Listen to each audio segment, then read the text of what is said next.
Quand tu t'entraîneras, ressens ton arme. Écoute, ressens le mécanisme. Ressens la détente.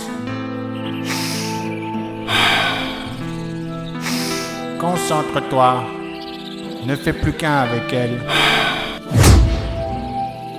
Et elle ne fera qu'un avec toi.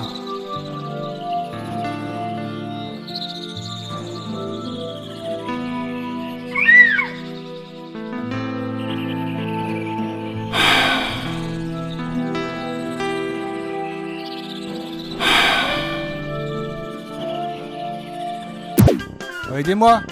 Je suis bloqué. Je suis bloqué, aidez-moi. Mais aidez-moi, merde, je suis bloqué. Je peux pas me lever. Aidez-moi, putain. Tu arrives à faire léviter ton arme? Fais pareil avec ton gros cul.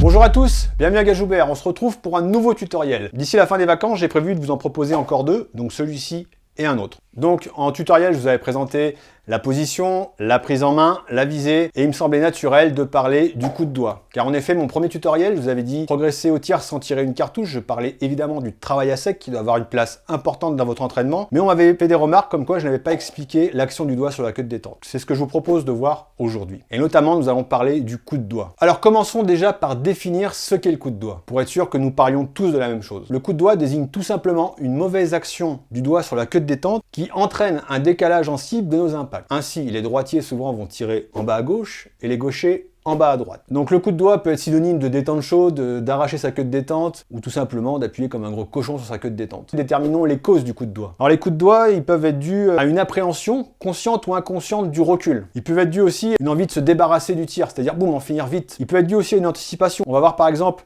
nos organes de visée alignés avec la cible, on va dire que c'est maintenant qu'il faut qu'on tire, on va vite se dépêcher d'appuyer. Mais ça va être une erreur. Quelles que soient les causes, les coups de doigt ne sont juste qu'une mauvaise action du doigt sur votre queue de détente. Et souvent, c'est parce qu'on s'est fixé un but qui en fait ne devrait être qu'une conséquence. Et en fait, tout simplement, ça va entraîner un mauvais séquençage de notre action de tir. Si je vous pose la question suivante, quand vous tirez, quel est votre objectif? Quelle sera votre réponse? Si votre réponse c'est d'envoyer un projectile pour faire un 10, ce sera en l'occurrence une réponse inexacte. Ce ne sera pas la réponse qui va nous intéresser. Je m'explique. Envoyer votre projectile en cible, ça ne doit être qu'une conséquence, dont le succès sera déterminé par le respect de plusieurs fondamentaux, notamment celui de l'action du doigt sur la queue de détente. Dans le cas qui nous intéresse, notre but va être de presser notre queue de détente jusqu'en butée et de maintenir cette pression. La conséquence de cette action, c'est que notre coup va partir. Je vous montre ça sur une photo. Donc voici notre arme.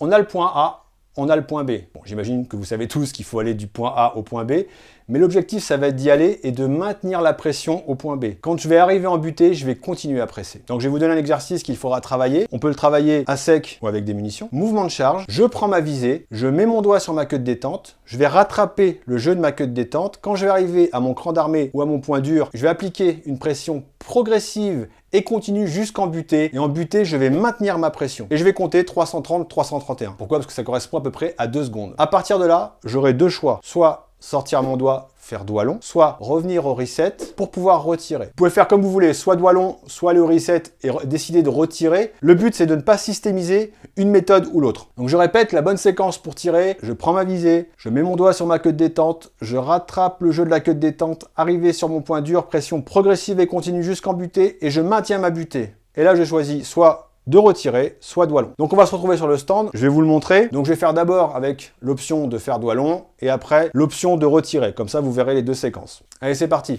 Alors je prends ma visée, je vais ouvrir un petit peu ma main pour que vous puissiez bien voir. Voilà.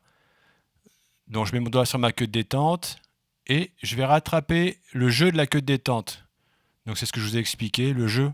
Voilà, c'est ça. Là j'appuie, mais ça n'a pas d'incidence sur le mécanisme. À partir de là, j'arrive au cran d'armée ou le point dur et je vais faire une pression progressive et continue jusqu'en butée.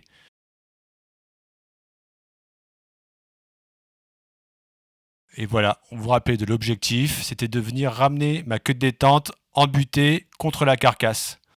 Là, on aurait attendu une situation où l'arme était chambrée, le coup serait parti. Allez, doigt long. Donc là, je vais le faire avec une seule main pour que vous puissiez un petit peu mieux voir. Donc, on recommence, je mets mon doigt sur la queue de détente. Voilà, je rattrape mon jeu. Je vous fais voir le jeu. Voilà, ça c'est le jeu de la queue de détente. Et je vais appliquer une pression progressive et continue jusqu'en butée.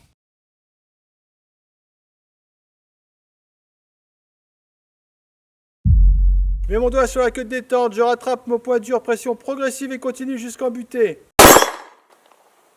Ok. Doigt long. Et on recommence. Je mets mon doigt sur la queue de détente, je rattrape mon point dur, pression progressive et continue jusqu'en butée. Doigt long.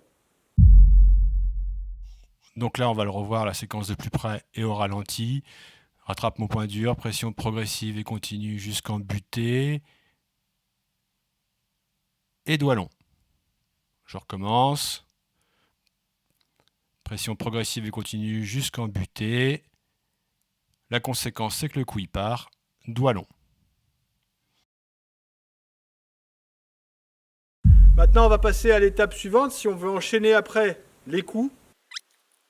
Je mets mon doigt sur la queue de détente, je rattrape mon point dur, pression progressive et continue jusqu'en butée.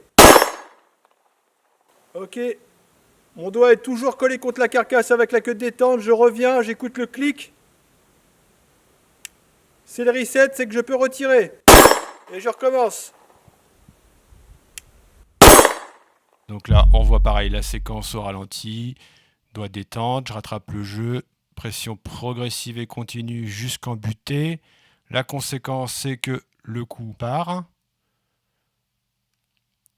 Je maintiens ma queue de détente contre la carcasse. Je reviens jusqu'au reset. Et je peux retirer à nouveau. Et voilà. Il va être possible que même si vous avez compris le principe de l'action du doigt sur la queue de détente, eh ben vous n'y arrivez pas encore. Pourquoi? Parce que votre cerveau, il a encore le dessus, parce que ça demande de l'entraînement. Mais on va pouvoir tromper son cerveau. Je vais vous donner un truc tout simple. Alors on va le faire déjà à sec. Mouvement de charge, mon arme, le mécanisme est prêt, ok. Je vais prendre ma visée, je vais mettre mon doigt sur ma queue de détente et tout simplement, je vais dire en même temps que je presse. Pourquoi? Parce que ça va donner un rythme et ça va empêcher mon cerveau de dire à mon corps, ah, vas-y, appuie, et que je vais presser comme un gros cochon. Je recommence, je prends ma visée, je mets mon doigt sur ma queue de détente, je rattrape mon point dur et là je presse. Et je libère au pressé, je libère, j'appuie. Ça va nous donner un rythme. On recommence. De détente. Pressé.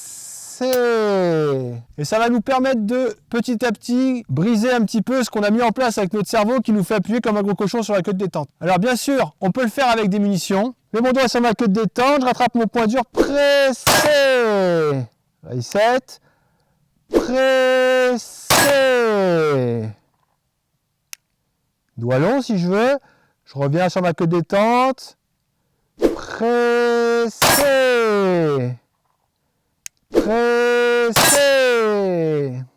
Donc vous aurez compris ce petit truc, tout simplement, c'est pour se donner un rythme et éviter que notre cerveau prenne le dessus et qu'on arrache comme un gros malade. On se retrouve à l'intérieur. Voilà, j'espère que cette vidéo vous a plu, j'espère qu'elle va vous aider à progresser, que vous avez compris le message que je voulais vous transmettre. L'action du doigt sur la queue détente, c'est vraiment important. Faites du travail à sec, car le travail à sec va vous donner la quittance immédiate de savoir si vous avez bien fait ou pas, tout simplement si votre guidon il plonge ou s'il ne plonge pas. Je voulais vous remercier pour tous les retours que vous me faites sur tous les tutoriels, ça me fait vraiment plaisir, c'est une des séries qui marche le mieux sur la chaîne. Je voulais juste vous expliquer que ce que je vous donne dans ces tutos, je ne fais qu'effleurer l'enseignement pédagogique qui est proposé à l'ENIT, donc n'hésitez pas à venir nous retrouver, à participer à un cours. Je pense que ça pourra régler pas mal de vos soucis et de vous donner des clés pour continuer à progresser. Je vous remets l'adresse en description si vous voulez vous renseigner sur les cours. Avant de nous quitter, je voulais dire bonjour à Pierre de la Réunion et à son groupe Tactical Response 974 et lui dire que je vais bientôt venir parce que c'est bien beau de m'appâter avec des jolies photos, mais j'espère que la photo sera contractuelle quand je serai chez lui à la Réunion. Et également à Gérald du team Wounded Warrior. Les gars, je vous salue et je vous dis à bientôt. Voilà, c'est tout pour moi. J'espère que ce tuto va vous aider. Profitez de l'été pour bosser, pour revenir en forme à la rentrée. C'est tout pour moi. Je vous dis à bientôt. Restez sûrs, habiles et adroits.